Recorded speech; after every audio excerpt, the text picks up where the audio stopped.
트럼프 전 대통령이 4년 만에 백악관의 주인 자리를 되찾으면서 트럼프 시즌2는 과연 어떤 모습이 될지 지금 주목되는 그런 상황입니다. 그렇습니다. 자, 이번엔 반길주 고려대 일민국제관계연구원 국제기구 센터장, 또 조한범 통일연구원 석좌연구위원과 함께 이야기 나눠보겠습니다. 네. 두 분 어서 오십시오. 안녕하세요.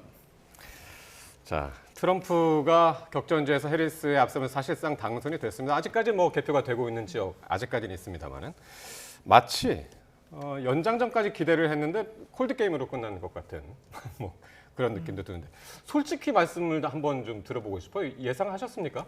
예상 못했죠. 아, 못하셨어요? 예. 그 보면 이제 좀 흐름을 보면 예. 우리가 이제 나뭇잎을 보고 나무를 못 본 것 같아요. 그리고 이제 나무를 보고 숲을 못 본 것 같아요. 예. 왜냐하면 사실 역사상 가장 결격 사유가 많은 후보 중에 하나가 트럼프 전 대통령이거든요. 그러니까 정상적이라면은 해리스 후보가 상당히 유리하죠. 왜냐하면 해리스 후보는 검사 출신이고 예. 트럼프 전 대통령 피의자거든요. 그 다음에 예. 지금 해리스 후보는 장점이 많거든요. 여성이고. 그 다음에 이제 미국의 백인이 6이고 유색인종이 4거든요. 이제 거의 이제 이 히스패닉 한 19, 20%, 이제 흑인이 이제 한 10, 한 4, 5%, 아시아계 나머지거든요. 근데 해리스 부통령 다 가지고 있거든요.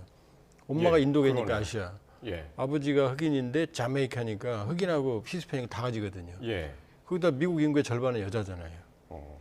거기다가 트럼프 대통령이 그러면은 여러 가지 면에서 해리스 부통령이 유리해야 되거든요. 예. 근데 그래서 이제 제가 그 숲을 말씀을 드리는 게 뭐냐면 이미 마음속에 미국 국민들은 정해져 있었다. 뭐냐? 두 갈래 갈림길. 하나는 지금 거대한 불안의 세계, 불확실성의 세계거든요. 로우 전쟁, 그다음에 하마스 이스라엘, 그다음 중동 분쟁, 그다음에 북한 핵 개발. 글로벌 안보 질서가 급격히 혼돈 속으로 빠져들고 있어요. 예. 근데 유엔이나 관계국이 이 조정을 못 하거든요. 그러니까 불확실성 시대입니다. 근데 미국 경제도 지표로는 좋지만 인플레 때문에 옛날처럼 행복하지 않거든요. 그러니까 우울한 거죠. 두 개의 불안이 국내적, 국외적으로 있거든요. 이렇게 불안정할 때는 보수 우경화합니다. 그러니까 유럽도 우경화의 바람이 불거든요. 예. 네타냐후도 그렇고, 그다음에 이 프랑스 르펜, 그다음에 이태리 총리는 그 무솔리니 후예거든요. 예. 그러니까 이럴 땐 스트롱맨이 강해요. 뭐 시진핑, 푸틴 이런 사람들, 에르도안. 그러니까 지금 이미지 좀 거칠어도 예. 확실하게 강한 리더십을 원할 거냐? 아니면 그래도 미국인데 미국적 가치, 도덕, 그다음에 국제적 질서 유지 이게 해리스죠 이제. 요 사이에서 왔다 갔다 한 것 같아요. 그러다가 결국 이 불확실성의 시대에 그렇군요. 거칠어도 괜찮아. 날 지켜줄 수 있는 스트롱맨 이렇게 간 것 같아요. 알겠습니다. 근데 이게 표심이 안 나타났다는 거죠 그동안. 그렇군요. 뭐 사실 공화당 지지세가 강한 곳은 물론이었고 뭐 7곳의 경합주 모두에서 트럼프가 앞섰는데 사실 전체 투표수에서도 500만 표 이상 앞섰거든요. 압도적인 승리 요인은 뭐라고 좀 분석을 하시나요? 이게 예측이 일단은 그 실패한 게 좀 크다고 할 수 있는데 예. 미국이 과연 뭐를 원했나 이런 측면에서 본다고 하면 지금 강한 지도자가 나타나서 약화되고 있는 경제를 부흥시키고 외국을 상대로 이익을 쟁취하는 강력한 리더가 필요했다. 그게 이제 통한 것 같고요. 그럼 결국엔 아메리카 퍼스트네요. 그렇죠. 예. 그게 이제 결국은 크게 보면 가치와 물질의 대결이었어요. 민주주의냐 아니면 미국의 이익을 챙길 것이냐 실리냐. 근데 이제 미국 국민 입장에서는 미국이 전후 질서에서 어떻게 보면 가장 힘이 약한 시기에 살고 있고 그래서 국가의 그 강건함이 약해지니까 국내 번영도 한계가 있고 대외적으로 그 이익을 가져오는데도 한계가 있으니까 예. 강한 지도자가 필요하다. 그리고 메시지가 간결한 게 하나가 뭐가 있었냐면 세금을 국민들은 안 내도 된다. 관세를 매겨서 그 돈으로다가 여러분들을 배불리 먹여 살리겠다. 이런 얘기였거든요. 그러니까 그게 예. 사실은 국제적으로는 굉장히 이해도 안 되고 네. 원칙에 부합하지도 않지만 국민들 입장에서는 나를 행복하게 하고 잘 살게 해준다는데 네. 그게 이제 통했다고 볼 수 있겠죠. 그러니까요. 그러니까 우리가 그 미국 밖에서 보는 거랑 미국민들의 인심이 많이 좀 달랐다. 우리가 이해하기도 좀 쉽지 않은 뭐 그런 결과가 뭐 나왔는데요. 특히나 우리가 이렇게까지 이제 충격적으로 아니면 이제 좀 일찍 발표가 되면서 이제 놀랐던 게 여론조사가 초박빙이었단 말이죠. 근데 이제 뚜껑을 열어보니까 이제 바로 트럼프 승리 이렇게 나왔는데 여론조사는 어떻게 보셨어요? 그러니까 이제 이런 거죠. 네. 마음은 해리스인데 찍을 때 손은 트럼프한테 간 거죠. 그러니까 아무리 봐도 예. 아무리 점수를 좋게 주려고 해도 네. 뭐 이러면 뭐 차기 당 대통령이 저 싫어하겠지만 모험장 아니거든요. 거칠고 인종차별 발언, 그 다음에 뭐 90여 건이나 기소가 돼 있어요. 피의자 맞습니다. 정상적이라면 뭐 정치 못하죠.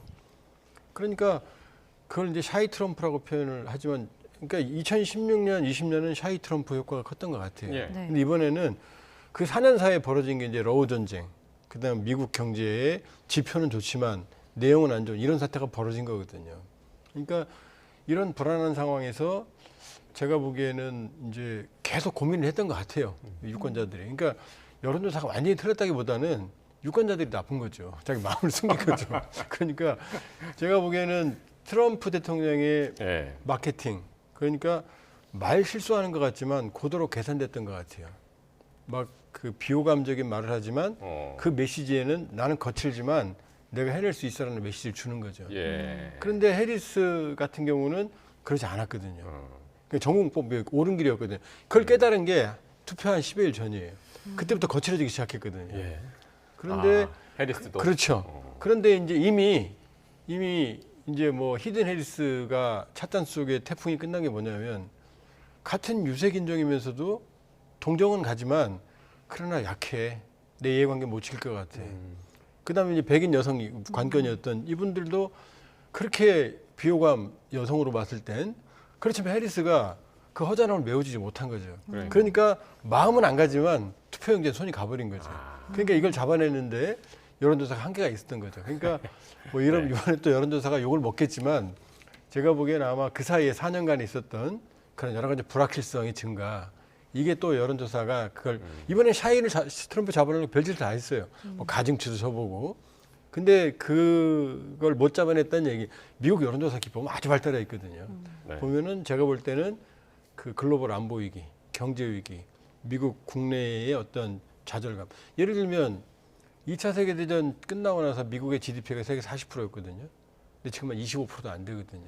그러니까 사실은 지금 뭐 트럼프 대통령이 미국을 위대하게 뭐 막아 그러지만 국제 지위를 통해서 미국이 국제 질서를 지키면서 지금 강대진 거거든요. 그럼 국제 질서를 지키는 그런 짐을 내려놓으면 강해지느냐? 아니거든요. 관세 정책을 통해서 다시 강국으로 들어선다? 역사적으로 사례 없거든요. 어쨌든 지금 조 의원님은 뭐 그 수시로 변하거나 어쨌든 저 깊은 속에 있는 속마음을 여론조사가 이제 못 짚었다고 그랬는데 재밌는 건 폴리마켓하고 캐시 같은 그 베팅 시장에서는 이걸 맞췄단 말이에요.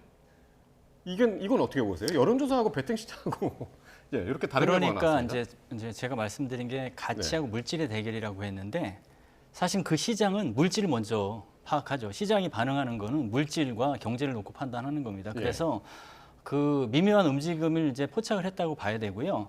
그리고 그런 그 베팅 시장은 그 베팅에 의해서 그 이기고 지고 차이가 굉장히 크잖아요. 그러니까 그것을 돈을 걸고 하는 건데. 그렇죠. 그러니까 여론조사에 크게 그 올인 혹은 치중하지 않았을 것 같아요. 기본적으로 경합주에서 평균적으로 오차가 3.4% 정도 났던 게 사실이거든요. 네.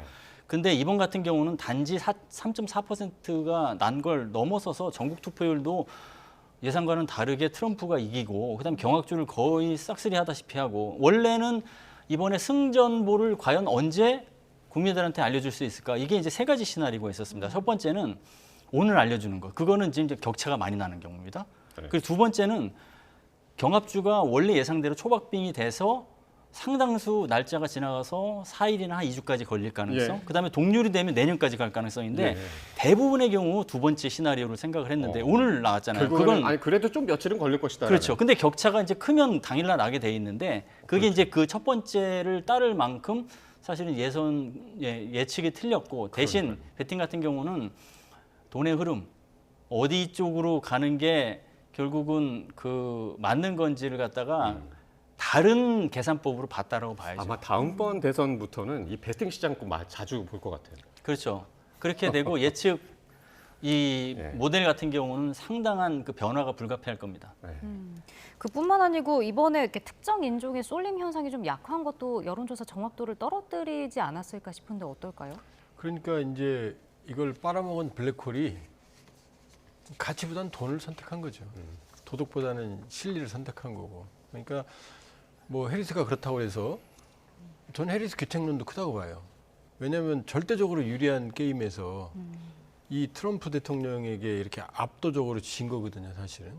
보면 이제 흐름을 좀 분석을 해보면 트럼프의 시간이 있었어요. 그게 언제냐? 7월 21일까지입니다. 7월 21일 날 바이든 대통령이 후보 사퇴하거든요. 6월 말에 이 첫 TV 토론에서 참패하죠, 바이든이. 그랬죠. 그러면서 트럼프가 상승될 텐입니다. 거기다 귀에 총 맞고 네. 공화당 전당대회 이러면서 한 4, 5% 앞서가거든요. 네. 근데 이제 7월 21일 날 반전이 되죠. 바이든 대통령이 사퇴하고 이제 해리스 시간이 옵니다. 예. 그러면서 그때 뭐 밈부터 시작 광풍이었죠. 그러면서 오히려 3, 4%를 앞서가거든요. 예. 네. 그럼 거의 10여 %를 뒤집은 거거든요. 요 시간이 한 달입니다. 근데 요 한 달 동안 이제 해리스의 약점이 나타났어요. 과연 신데렐라 아니냐, 어느 날 예. 갑자기. 왜냐하면 걸어온 길이 최초지만은 정말로 그렇게 치열하게 그 유리창을 망치를 깨는 그런 모습은 없었거든요. 근데 그 한 달 동안 강한 모습, 이 예. 불확실성을 깰 강한 모습을 보여줘야 되는데 그걸 못 보여줬어요. 그러니까 이게 한 달 정도 지나니까 트럼프가 크로스에서 다시 올라가 버렸습니다. 이렇게 가면서 2, 3%로 이제 앞서면서 이제 이제 힘들구나라고 했을 때 이제 해리스 부통령이 거칠어지기 시작했죠. 한 일주일 전부터. 예. 그러면서 엎치락뒤치락 했거든요. 그러니까 이 흐름들이 사실은 이 흐름을 자세히 들여다보면은 결국은 이 불확실성 시대에 실리를 선택한 흐름은 변하지 않았던 거예요. 예. 그 흐름을 해리스 쪽에서 잡지 못했던 것. 그러니까 초기부터 네. 인파이팅을 갔다 그러면은 네. 전 얘기는 좀 달라졌을 것 같아요. 근데 그 강인한 모습을 못 보여준 거죠. 우호적인 표들을 그러니까 히든 해리스 그다음에 어떤 인종적 특성들 네. 이런 것들을 그다음에 어떤 그 검사로서의 어떤 정의감 이런 걸 그러게요. 자기 표로 만드는데 실패했기 때문에 좀 져서 제가 그렇게 말씀드린 건 아니고 힐러리 때도 그랬거든요. 네. 힐러리 때도 물론 힐러리는 할 말이 있죠. 전국 표를 훨씬 많이 받았으니까.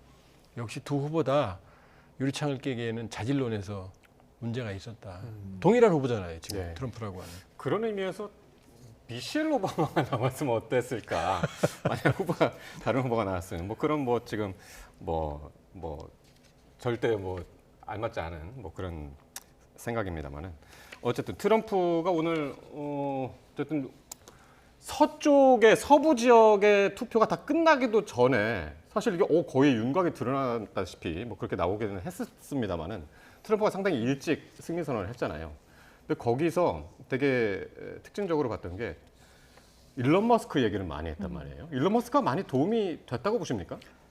사실 미국 대선 역사상 당선인 제외하고 가장 두각을 받는 이런 역사의 모멘텀이 된 게 일론 머스크라고 생각을 합니다. 네. 왜냐하면 올인을 했기 때문에 더군다나 미국의 유명인들은 다 해리스를 지지하는 상황에서 정말 독서 공방하듯이 올인했거든요. 그러게요. 근데 이제 그건 일론 머스크가 트럼프하고 어떤 그 정체성 측면에서 코드가 맞는 게 좀 있고요. 약간 그 이단화 분위기 네. 이런 식으로 해서. 그렇죠. 근데 다른 지점은 이번엔 일론 머스크가 경제에 어떤 그 이단화로서 그 행동에서 혁신을 통해서 기업을 살리는 게 아니라 정치에도 그게 이제 작용됐다는 거예요.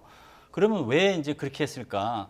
결국은 기업인의 마인드로 이제 그 답을 찾아야 될 것 같아요. 무슨 이익이 있나? 예. 일단 바이든 행정부가 출범할 당시에도 일론 머스크가 도왔는데 그 당시 때 바이든 행정부에서 사실은 일론 머스크의 어떤 자리를 안 주고 경청도 이제 안 하는 분위기였어요. 그러니까 반 바이든 쪽으로 갔다가 트럼프를 이제 지지하게 됐는데 배경에는 일론 머스크가 크게 두 가지 스페이스 X를 통해서 우주 개발에 나서고 좀 더 이제 중장기적으로는 화성까지 이주시킨다고 하는데 거기에서 굉장히 많은 규제들이 있어요.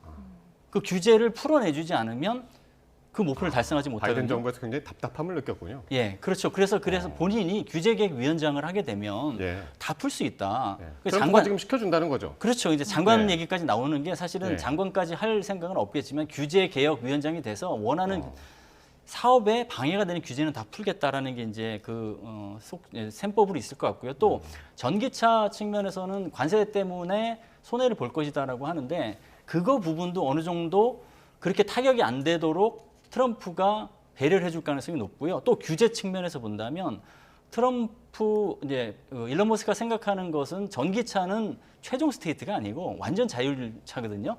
그러려면 또 다른 규제가 굉장히 많이 풀려져야 됩니다. 그것도 규제를 통해서 예. 발전할 수 있는 게 있거든요. 그러면 예. 그 두 가지가 규제를 통해서 풀어진다면 일론 머스크가 이끄는 기업은 정말로 뭐 천정부지로 올라가게 되는 것이죠.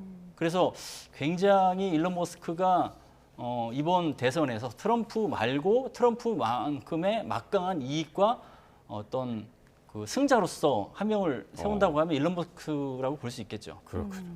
이번에 그 당선 그 승리 선언을 하면서 트럼프 당선인이 런닝메이트로 뛴 제이디 벤스 부통령 당선인에게도 축하 인사를 건넸었잖아요.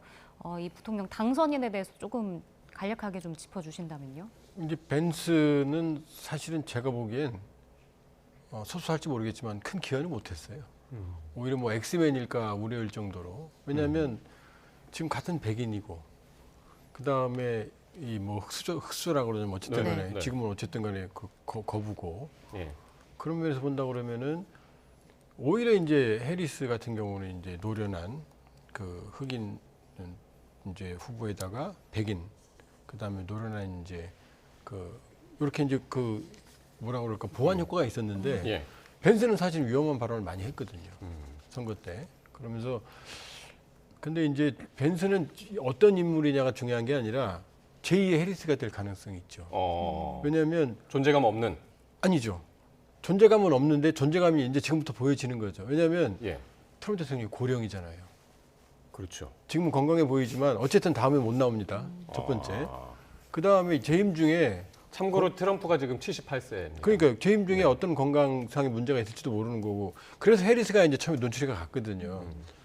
그 바이든 어차피 못 나오고 나올 거고 건강 문제가 있으면 해리스가 뜬다. 예. 근데 해리스는 그걸 못 보여줬어요. 근데 이제 벤스는 지금은 별거 아닌 것 같고 선거 때도 두각을 못 나타냈지만 이제 트럼프 대통령은 다시는 못 나오는 상황이기 때문에 다음번 공화당 주자가 이제 눈에 띄어질 거거든요. 근데 별로 없거든요. 네. 근데 벤스는 이제 부통령이거든요. 예. 그럼 지금부터 뭘 하냐에 따라서 예. 이제 벤스의 시간이 될 수가 있지. 예.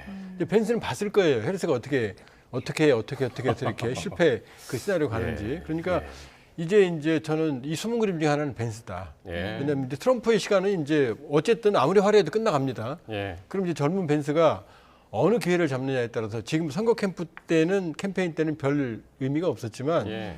아마 주변에 이제 스텝이 있다면 이제 벤스를 만들기 시작을 하겠죠. 근데 그 지난 바이든 때 생각해 보면 바이든은 이 해리스의 존재감을 없애려고 굉장히 노력을 했던 걸로 저는 기억을 하거든요.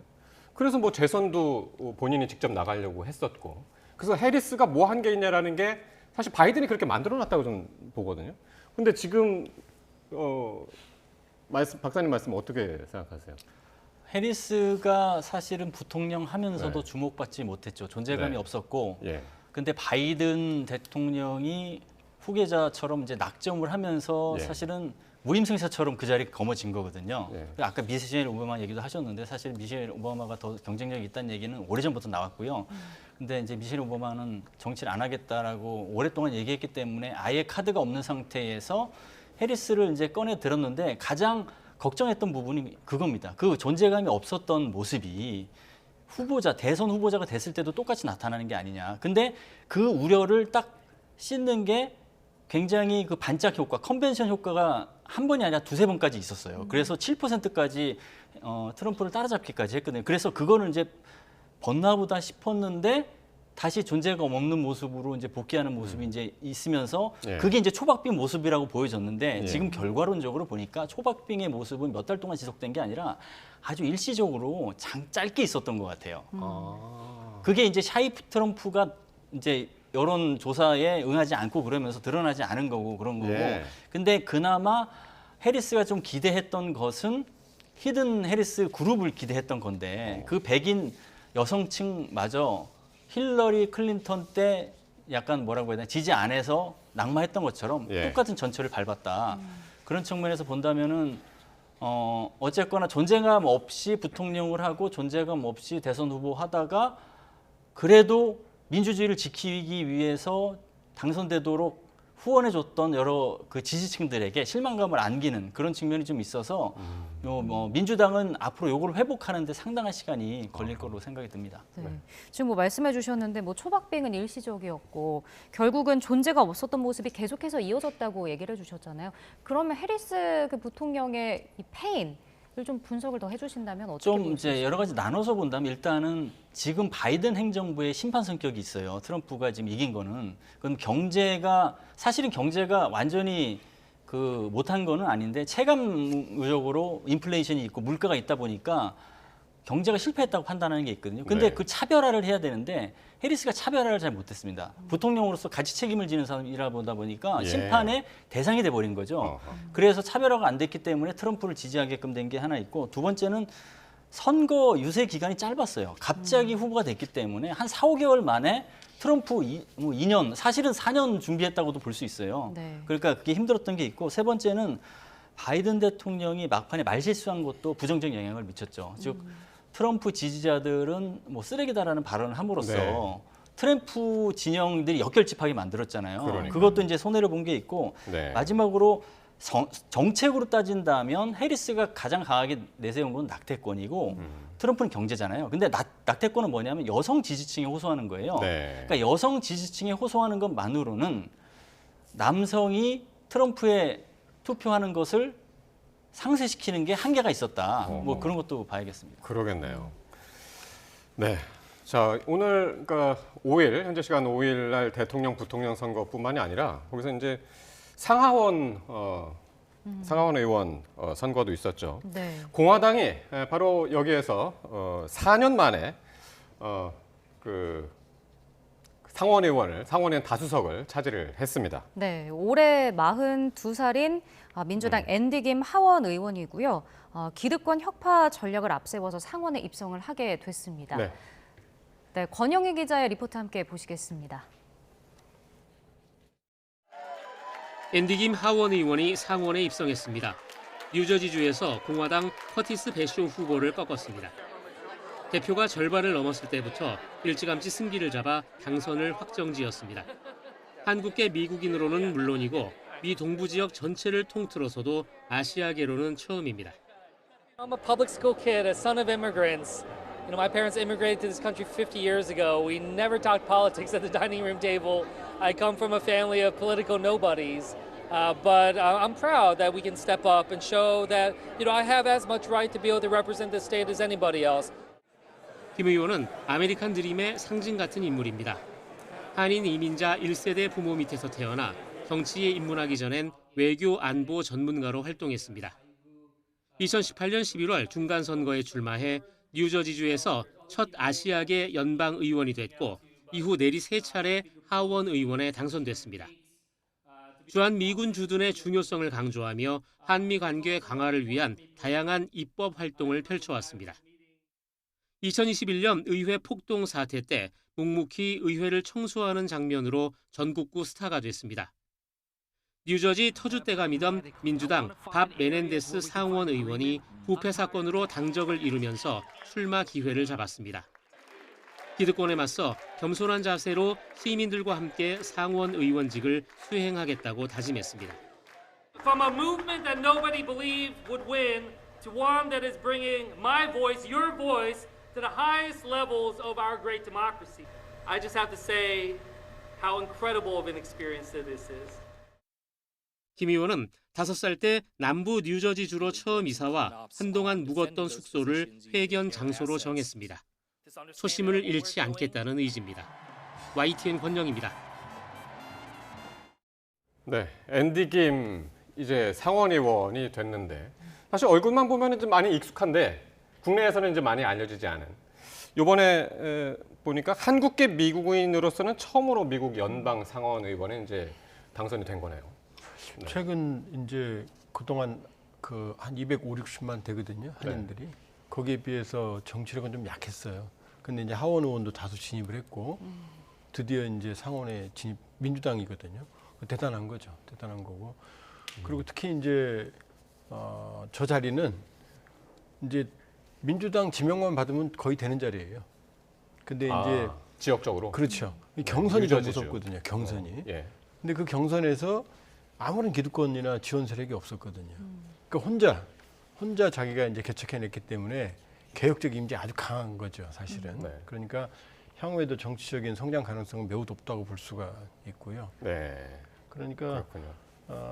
근데 이제 문제는 지금 앤디 김은 민주당이거든요. 네. 당선 참고로 지금 나오는 화면은 예. 2021년 저 1월 6일이죠. 저게 상당히 효과가 컸을 거예요. 예. 저게 정치적 마케팅 효과는 어마어마하거든요. 의사당 의회 예. 그 예. 폭동 사태 때. 예, 그러니까 우연히 이제 찬스가 생긴 거죠. 그러니까 이제 아마 전국적인 스타로 이제 발돋움할 계기가 하나 마련된 거고, 물론 네. 본인의 노력이 없다면 저런 것도 나타나질 않죠.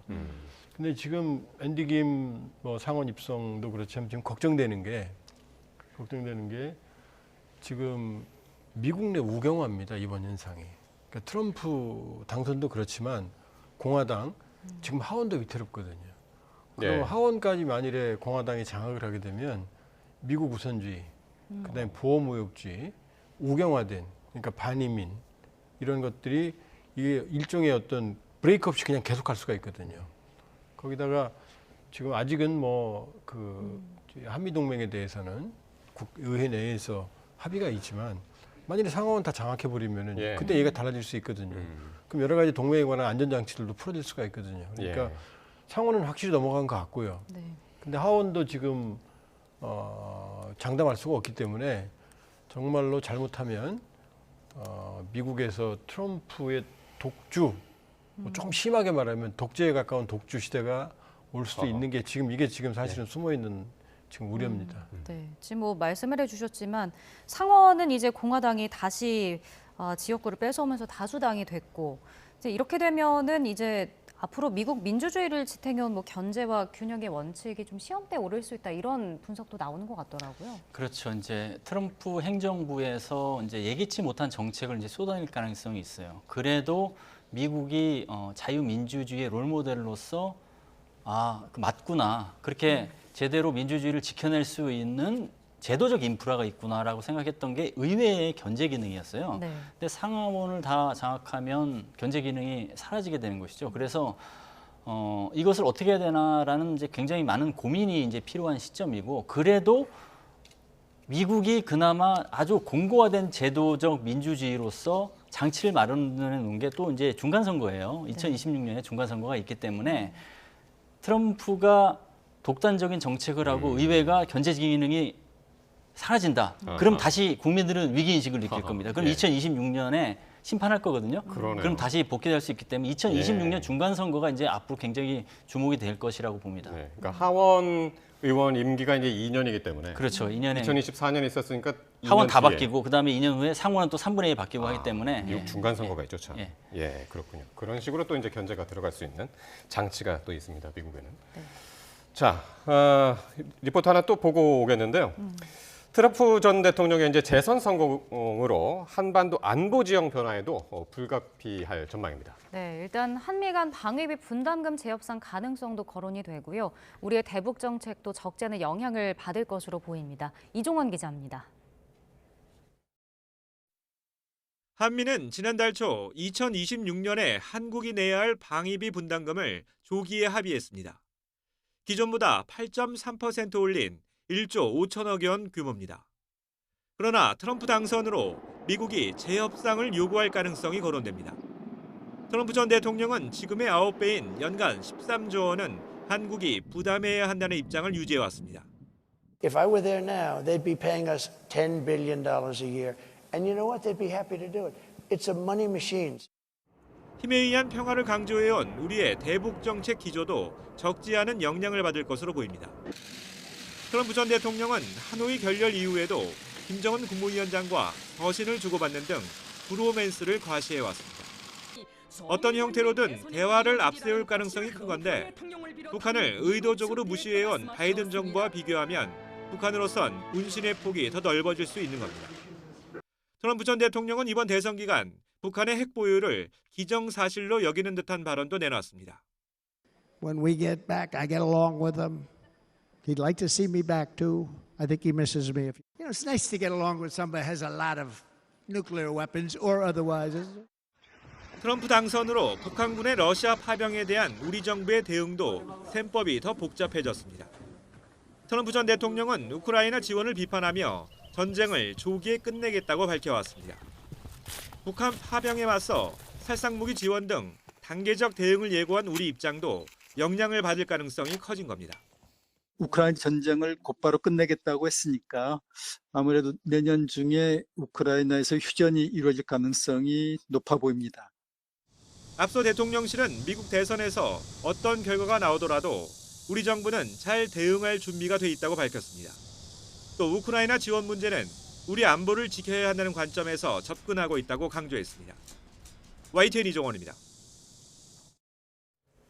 네, 트럼프가 이렇게 자국 우선주의를 강조해 왔기 때문에 한국의 방위비 문제가 또 주목이 되고 있는데 앞서 리포트 보셨지만은 한국은 머니머신이다. 그러니까 부자 나라다. 이렇게 이제 얘기를 하기도 했습니다만은 어떻게 보십니까? 이게 재협상 될까요? 지난달에 협상했단 말이죠, 우리가? 그 미국 대통령 권한이 있어요. 그걸 다 재협상할 권한이 있습니다. 재협상 권한이 있습니까? 네, 그러니까 불가능한 건 아니고요. 네. 분명히 방위비를 선거에서 쟁점으로 계속 써왔기 때문에 얘기는 할 겁니다. 얘기는 하는데 정말로 100억 달러를 받겠다고 생각을 할 것 같지는 않아요.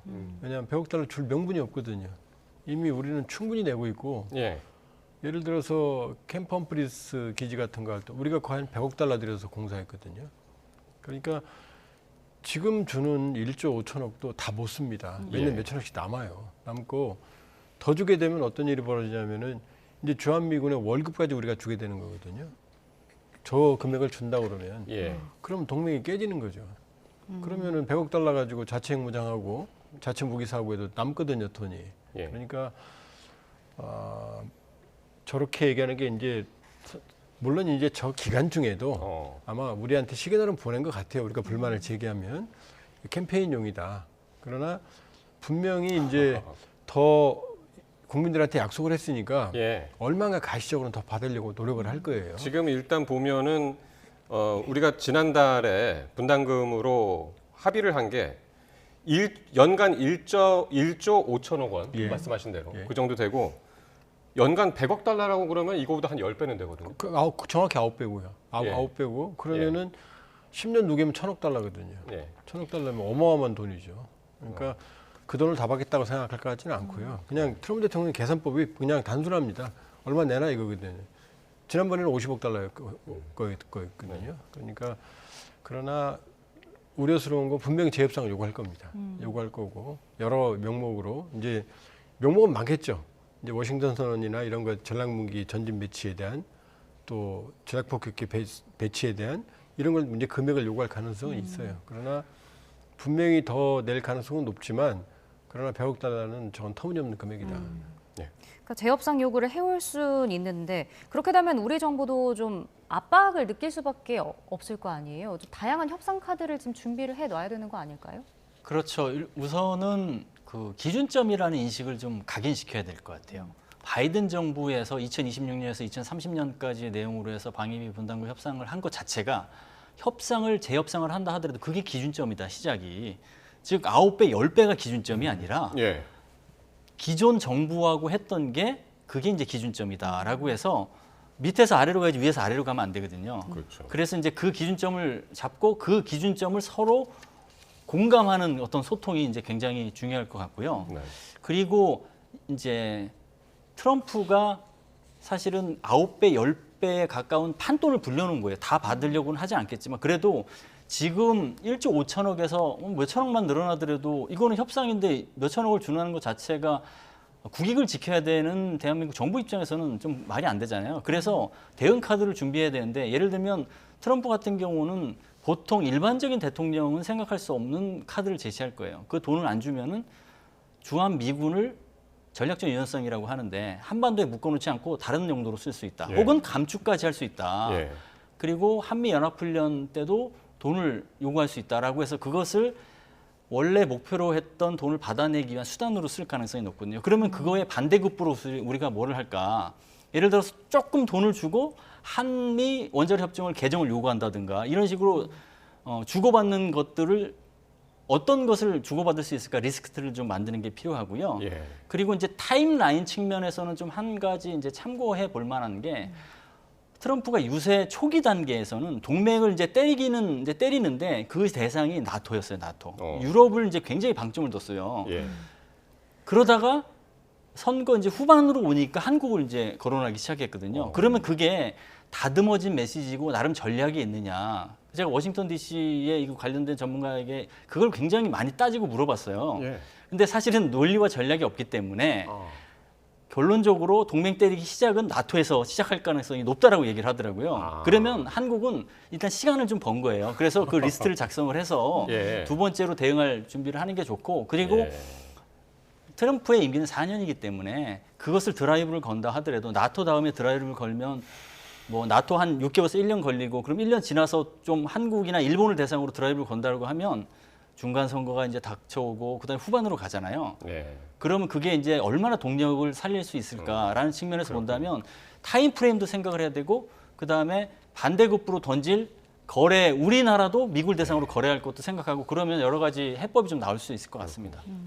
좀 전에 보니까 통상 당국이 오늘 밤샘 연구를 한다는데 어떻게 이제 연구가 나올지 이제 궁금하고요. 좀 전에 지금 센터장님 말씀하신 대로 주한미군 철수 문제 이게 재임 기간 첫 번째 재임 기간에도 이 철수 미군 철수 이 얘기를 했었잖아요. 계속 주장할까요? 독일 철수한다고 해도 못했잖아요, 결국. 네. 그러니까 철수 문제는 지금 미국의 외교 안보 라인에서 네. 좀 심하게 말씀드리면 조금 생각이 있는 사람들이면 주한미군으로서 미국이 얻는 막대한 이익을 다 알고 있거든요. 우리보다 미국의 이익이 더 큽니다. 그러니까 주한미군은 우리 입장에서는 우리의 억지력이 되지만 미국의 입장에서는 지상군 28,000 지상에 일본은 섬이거든요. 여기에 전진 배치되어 있는 거는 이 아시아 대륙에 대한 인태에 대한 어마어마한 억지력이거든요. 근데 트럼프 대통령은 그걸 돈으로 계산을 못 하거든요. 네. 그냥 은행에 통장에 찍히는 것만 돈으로 생각하거든요. 그러니까 그 철수 문제를 얘기해도 압박용이지 그게 실현될 가능성은 거의 없다. 결국은 유럽에서도 못했거든요. 그리고 저는 이 안보 문제, 무임승차 이 문제는 조금 희석화되는 게 나토가 원래 2% GDP 2% 국방비를 내도록 돼 있었는데 사실 그렇게 안 냈어요. 1%만 내고 있었어요. 거의 대부분이. 그런데 러우 전쟁으로 시키지 않았는데 자기들이 먼저 2% 낸다고 그러고 있거든요. 네. 뭐 리투아니아 이런 데 뭐 3% 막 이러거든요. 그러니까 의외로 안보 이슈가 그 이슈가 러시아는 이미 유럽은 러우 전쟁으로 초긴장 상태이기 때문에 안보 경각심이 높아요. 그렇기 때문에 일기보다는 그 안보 비용 가지고 충돌하는 게 그 경향성이 좀 덜 할 가능성이 있다. 그런 가능성이 있고 지금 우리 같은 경우도 충분히 내고 있고 우리는 방위비 2.5%거든요. 3.5%를 올리라고 지금 얘기하는데 이게 나토나 이런 데 비해서 턱없이 많은 거거든요. 그러니까 제가 보기에는 상징적으로 그런 얘기를 하는 거죠. 미국의 국방력으로 남을 지켜준다. 그러나 미국이 점점 그 지구 방위에서 차지하는 포션이 줄고 있거든요. 줄고 있는 상황에서 뭐 더 계속해서 그걸 전가의 보루처럼 흔들 수는 없다. 그러니까 일기 학습 효과가 있기 때문에 제가 그러다가 트럼프 대통령이 떨어졌거든요. 그렇게 거칠게 일기 행정부 운영을 하다가 제가 보기엔 일기 학습 효과도 있고 그렇기 때문에 일기처럼 거칠지는 않을 거다라고 또 그러길 바라고 또 그렇게 기대하고 있습니다. 네. 그 이제 대북 외교는 또 어떻게 펼쳐나갈지도 좀 궁금한데 사실 트럼프 전 대통령이 재임 시절에는 김정은 위원장과 좀 거친 말도 오갔고 이후에 북미 정상회담도 열기도 했었잖아요. 어떻게 좀 정책을 펼쳐나갈까요? 지금 이 김정은이 이 판을 어떻게 보고 있을지를 따져봐야 될 것 같아요. 김정은이 트럼프한테 메시지를 보낸 거죠. 그게 D-5일 즉 선거 당일 5일 전에 역대급 ICBM 화성 19형을 발사를 했어요. 그거는 이제 미국한테 자신을 봐라. 다음 대통령이 되면 이제 역대급 ICBM을 가진 북한을 상대해야 될 것이다. 그리고 바로 그 몇 시간 전에는 단거리 탄도미사일을 발사했어요. 투표 당일날. 네, 그렇죠. 네. 몇 시간 전에는 이제 그 발사를 하면서 단거리 탄도 기본적으로 ICBM은 미국을 겨냥하고 SRBM 즉 단거리 탄도 미사일은 한국을 겨냥한다고 봐야 되는데 네. 한국을 겨냥하면서 한국에게 확장 억제를 제공해주는 미국에게도 메시지를 내서 예. ICBM하고 SRBM 이 두 가지가 트럼프 시대일 때 동맹의 디커플링을 유도하는 단초였어요. 트럼프가 백악관에 있으면서 북한에서 뭐 쐈어? SRBM 쐈어? 그러면 아유 관심 안 가져도 되고 ICBM 그거는 좀 관심 가져야 되는데 이게 디커플링이었거든요. 예. 그러니까 디커플링을 약간 유도하면서 하노이 결렬을 이번에는 하노이 타결로 만드는 투석을 짠다라고 보여져요. 예. 그러면 그게 뭐냐면은 핵 군축에 이제 나서겠다는 건데 우리나라 입장에서는 굉장히 아픈 대목이죠. 비핵화를 유지를 해야 되는데 그래서 그것을 비핵화 목표를 굉장히 유지하는 게 중요한 이제 목표가 될 것이고요.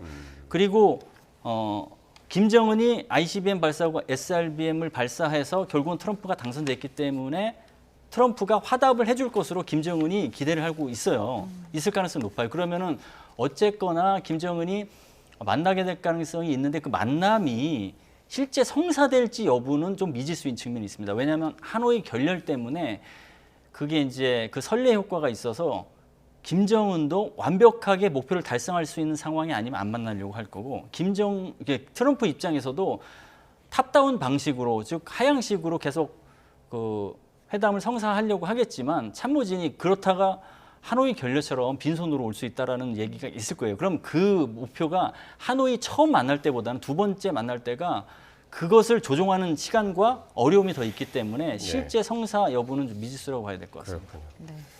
자, 향후 트럼프의 외교안보 국방 정책들 지금 살펴보고 있는데요. 리포트 하나 더 보고 오겠습니다. 네. 이렇게 제47대 미국 대통령으로 트럼프 전 대통령의 당선이 확정되자 각국 정상들은 또 축하가 쏟아졌습니다. 네, 발발은 축하 속에서도 이 각국은 트럼프의 재집권에 따른 국제질서 변화에 촉각을 곤두세우고 있는데요. 정유신 기자가 전해드립니다.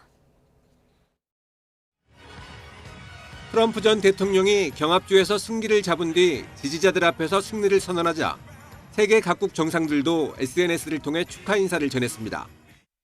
에마뉴엘 마크롱 프랑스 대통령은 지난 4년 동안 그랬던 것처럼 함께 일할 준비가 돼 있다며 발빠르게 축하를 보냈습니다. 영국 키어 스타머 총리는 트럼프 전 대통령과 협력하기를 기대하고 있다고 말했고 올라프 슐츠 독일 총리도 양국이 번영과 자유를 증진시키려 노력해왔다고 밝혔습니다. 조르자 멜로니 이탈리아 총리도 트럼프 당선인에게 가장 진실한 축하를 전한다며 EU를 비롯한 유럽국가 축하 인사가 이어졌습니다. 트럼프를 공개 지지해온 오르반 빅토르 헝가리 총리는 빛나는 승리라며 EU 수장 가운데 가장 먼저 영상 축전을 띄웠습니다. Nyugati politika történet talán legnagyobb visszatérését, hatalmas küzdelmet, börtönnel fenyegették, elvették a vagyonát, meg akarták ölni. 마르크 류터 나토 사무총장은 트럼프가 과거 재임 시절 강력한 리더십을 보였다면서 임기 중 유럽의 방위비 지출 흐름을 바꿔놨고 비용 분담을 개선했다고 치켜 세우기도 했습니다. 1년 넘게 가자지구 전쟁을 이어가며 바이든 행정부와 신경전을 벌였던 베냐민 네타냐후 이스라엘 총리는 트럼프의 백악관 탈환을 역사상 가장 위대한 복귀라고 평가했습니다. 러시아와 전쟁 중인 젤렌스키 대통령도 당선을 축하하며 우크라이나에 대한 초당적 지지를 촉구했습니다. 러시아는 우크라이나 갈등을 하루에 끝낼 수 있다고 장담했던 트럼프의 2기 정책 방향을 속단하지 않겠다면서 일단 신중한 태도를 보였습니다. YTN 정유신입니다.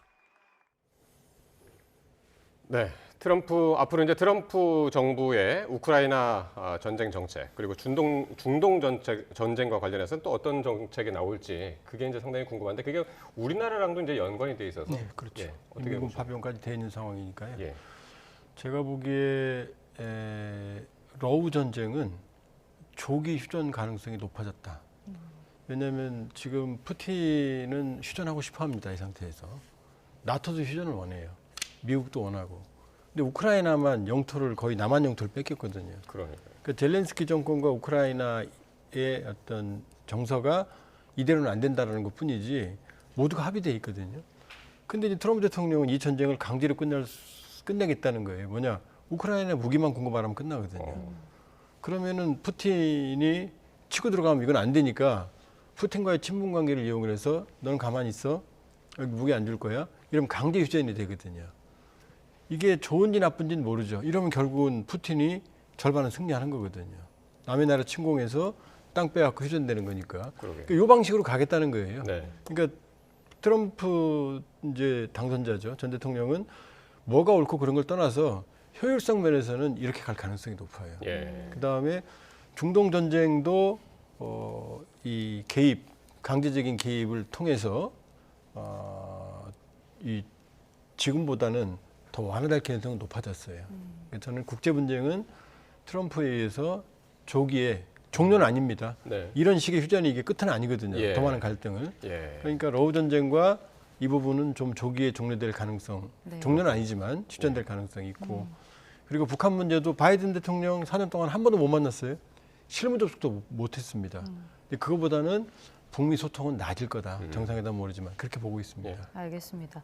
마지막으로 이제 선거 이후에 취임하기까지 남은 절차라든지 일정을 좀 센터장님께서 정리를 해주시죠. 우선은 이제 그 정부에서 이제 그 인수위원회는 아직 갖추어지지 않았지만 지원을 하게 돼 있어요. 그러니까 뭐 이제 정보 브리핑도 좀 하고, 그 다음에 사무실 제공해주고 네. 뭐 이런 것들이 있습니다. 그래서 그런 것을 받으면서 인수위를 꾸리고 다음 행정부 갈 때까지 준비를 하고, 그리고 12월 이제 2일 2주차에 이제 선거인단 투표를 하고, 그 다음에 이제 내년 1월 6일이 되죠. 상하원이 결국 정식으로 대통령과 부통령을 이제 확정을 합니다. 그리고 1월 20일에 대통령 취임식을 하는 이런 절차로 진행이 됩니다. 예. 1월이면은 이제 47대 대통령으로 또 트럼프 대통령이 전 대통령이 또 취임을 하게 되는군요. 이렇게 트럼프 시즌 2를 한번 전망을 해봤습니다. 지금까지 반길주 고려대 국제기구센터장, 그리고 조한범 통일연구원 석좌연구위원과 함께했습니다. 고맙습니다. 고맙습니다. 감사합니다.